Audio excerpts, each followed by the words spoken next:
ప్రవక్త ప్రపంచ దేశాలలో ఉన్నటువంటి అవిశ్వాసులు దర్జాగా తిరుగాడటం నిన్ను మోసంలో పడవేయరాదు. అది కేవలం కొన్ని రోజుల జీవితకాలపు కొద్దిపాటి సుఖం మాత్రమే. తరువాత వారంతా నరకానికి పోతారు. అది అధ్వాన్నమైన నివాస స్థలం. దీనికి భిన్నంగా తమ ప్రభువుకు భయపడుతూ జీవితం గడిపే వారి కొరకు క్రింద కాలువలు ప్రవహించే తోటలు ఉన్నాయి. ఆ తోటలలో వారు కలకాలం ఉంటారు. ఇది అల్లాహ్ తరఫు నుండి వారికి లభించే ఆతిథ్యం. అల్లాహ్ వద్ద ఉన్నదే సజ్జనుల కొరకు అన్నింటికంటే శ్రేష్టమైనది.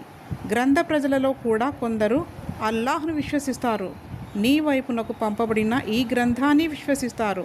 స్వయంగా వారి వైపునకు ఇదివరకు పంపబడిన గ్రంథాన్ని కూడా విశ్వసిస్తారు. అల్లాహ్ సమక్షంలో వినమ్రులవుతారు. అల్లాహ్ ఆయతులను స్వల్పమైన మూల్యానికి అమ్మరు. వారి ప్రతిఫలం వారి ప్రభు వద్ద ఉంది. అల్లాహ్ లెక్క తీసుకోవడంలో ఆలస్యం చేయడు.